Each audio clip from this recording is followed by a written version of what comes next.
Hello everybody, so we are back. We have missed a few weeks worth of videos simply because it has been raining and raining, and then my pipes got tangled up the wrong way again.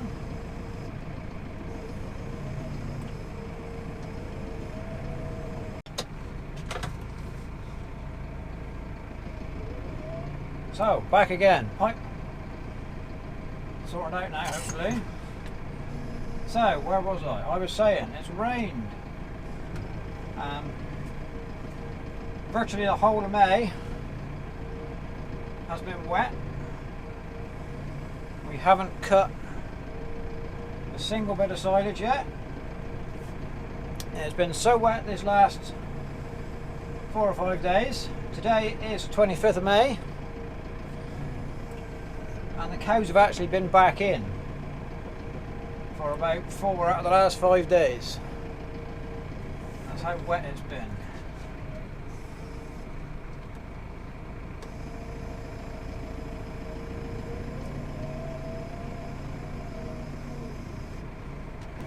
So you would normally have by now have done silage, cleared everything, and had room to empty slurry tower again. But we have got to the stage today we have to get rid of some. So we've got to the stage today we need to spread. It's basically just parlour washings, that's all it is. The pipe keeps tangling.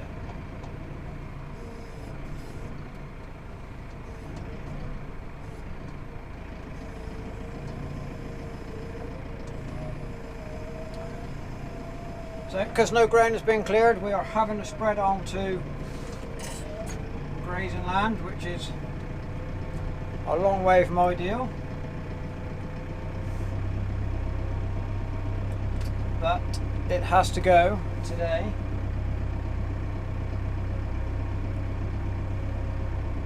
So according to the weather forecast, rain is over now, so we should be just drying up from now on, here on in. So we just got through to the field we're spreading in. There's way too much here, way too much grass here to spread onto. It's been grazed off probably 3 times now since it went out. But we got to go. It's one of them things we got to do. Just a short 2-pipe job. We'll just get this one out and one more. And then we will start spreading.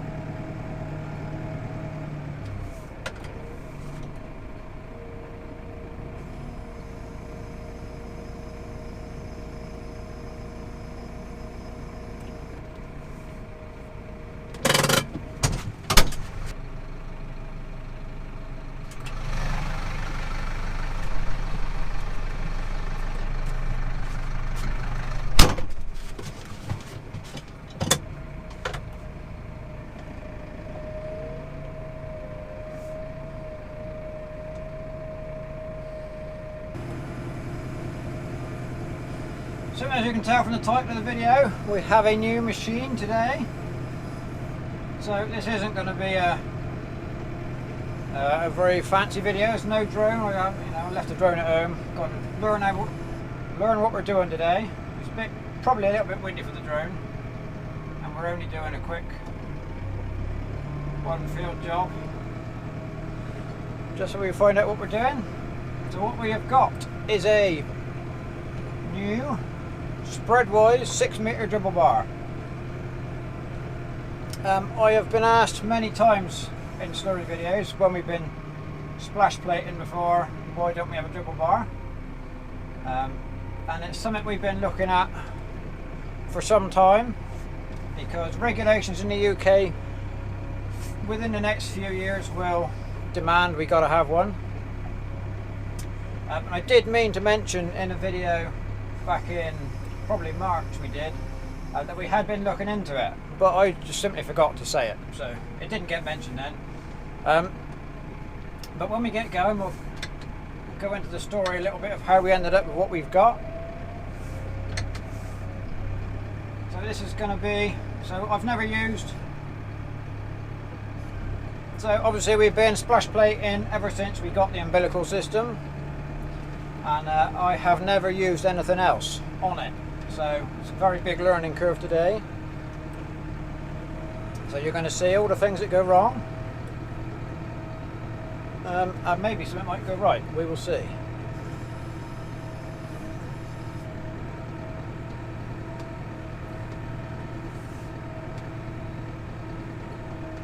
So we will just turn around, hook onto the pipe,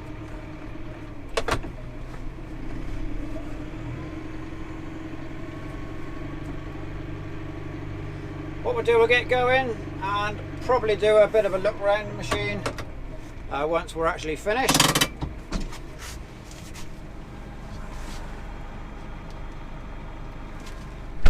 So I need to isolate my front linkage, because the spool that gets diverted to the linkage has got to run the valve.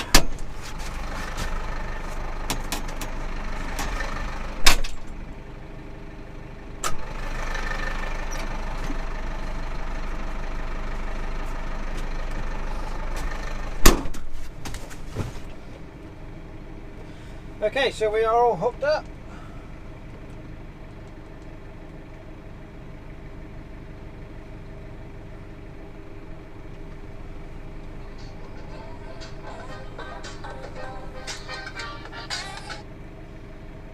Hello? You ready? Yeah, try it, give it a go.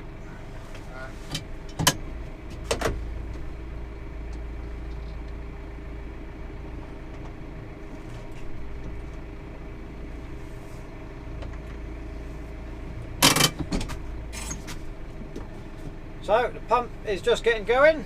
So this just here is the valve that turns the slurry on and off. Now this is a double acting one. The old splash plate was just a single acting with a spring. You could see which way was which. At the moment I don't know whether that's opened or closed. So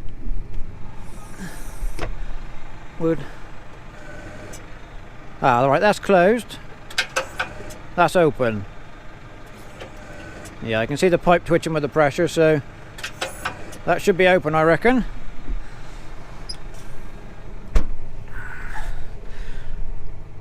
We've got height set, so we are just, what's that, a couple of inches clear of the ground for the dribble pipes. I don't actually know what's right, but we're going to see. Aha! Slurry is on its way. Oh, there we go. Hello? It's coming. Yeah, it's just coming past me now. Trouble with this macerator on a bike, I can't see nothing. I can't see what's coming. It's coming, it is coming. I've got the valve open, I've worked out which way that goes. Well, I think I have anyway. Yeah, we probably ain't gonna want it flying on it water, but... Well, I'll see what happens. You want enough in the macerator to keep it going, I reckon, doesn't it? We're probably going to need enough coming through the macerator to keep it going, aren't we? Oh, hello, got a big twist in the pipe. Right, we're through. Oh, slurry's here. Let's get the macerator turning. Right, I think we're going.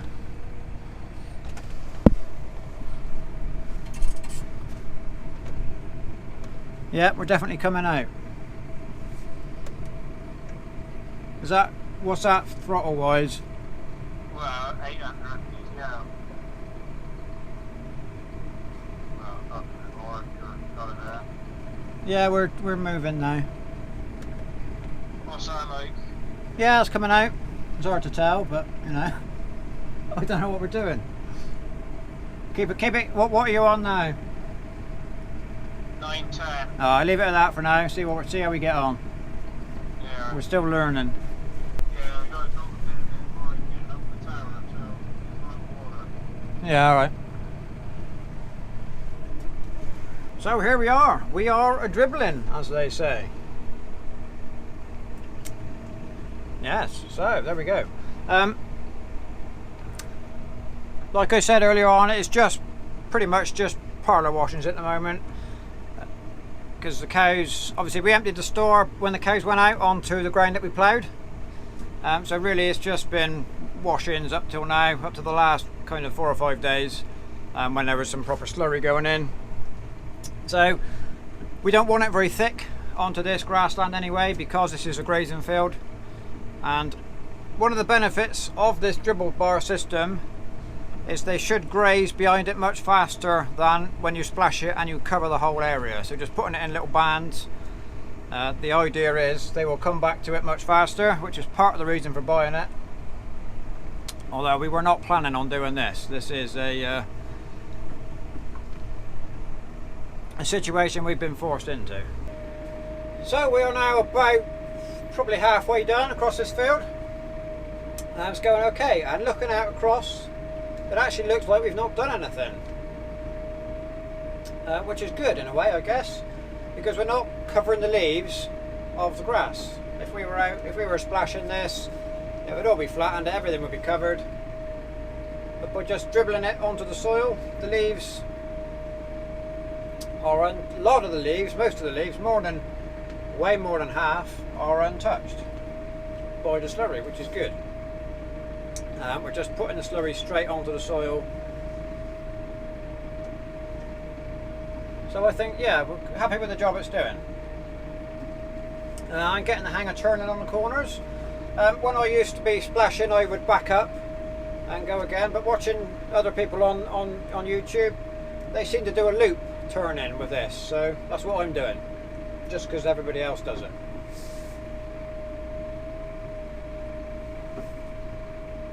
I guess if you've got a wider machine than this, you miss a bit less. I am missing a little bit on the insides there, but I'm not making puddles. We're moving all the time, and yeah, I'm happy with the way it's going.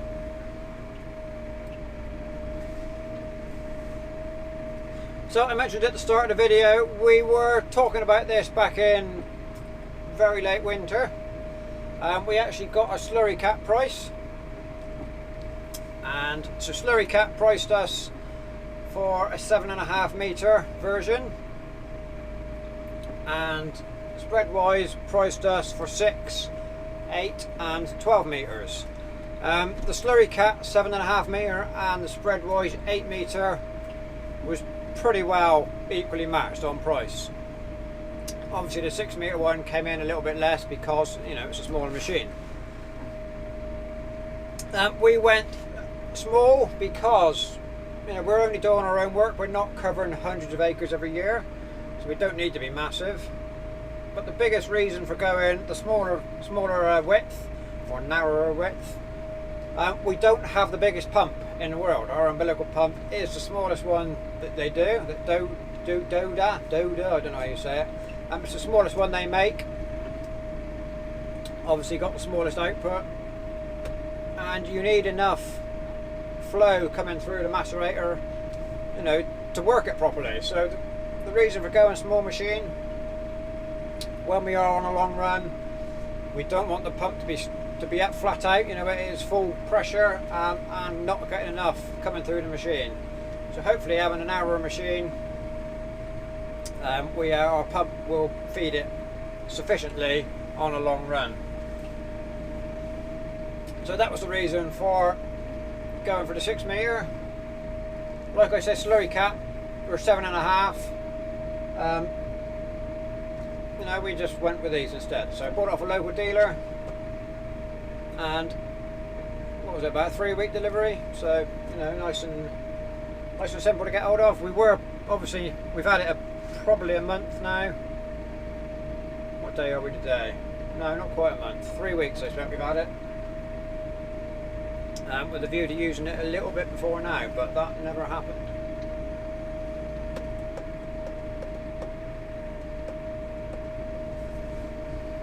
Okay, so like I said earlier on, we finished. We will take a little bit of a look at the machine.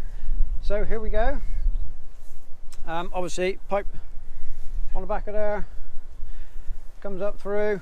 So the valve is here. Goes along a pipe up into the macerator, and that then distributes it to every pipe. So from here comes out into all the pipes, runs down, dribbles onto the floor like we saw earlier on. This bit here you will see it's not shiny and new. This is actually the old like a spinny pipe untwister device off the splash plate. That was an optional extra, and it was the same fitting, just in 6 bolts. So we just took the old one off, swapped it over, didn't bother paying out for a new one. And basically that is, so in here is just a joint that will spin. If you get a twist in your pipe, that will allow it to come out. So just little hydraulic rams just to fold it up, very simple, and seems to go all right. So like I said at the start, way too much grass here for this job, but we had to do it, we had to go. So you can see, hopefully, the lines, just lines gone straight onto the soil.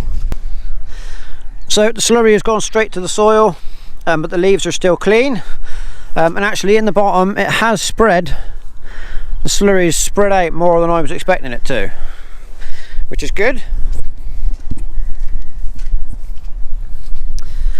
Here you can definitely see this is where we started. The field it's a little bit thicker here, not quite so watery as where we ended up, but you can definitely see the lines where it's dribbled out. And the bit I missed.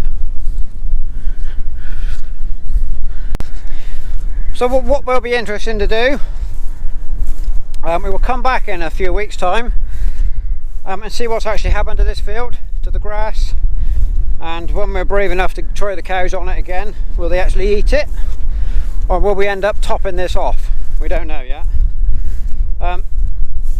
Certainly, like I said earlier on, we will be back in a couple of weeks with a proper spreading video, spreading onto grass stubble where the silage has been taken from, which is really what we should be doing.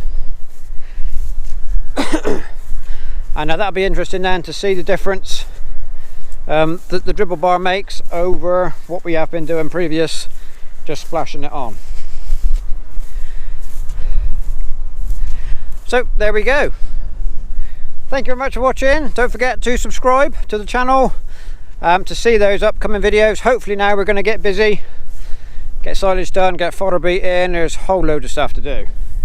So thank you very much for watching, and we'll see you next time.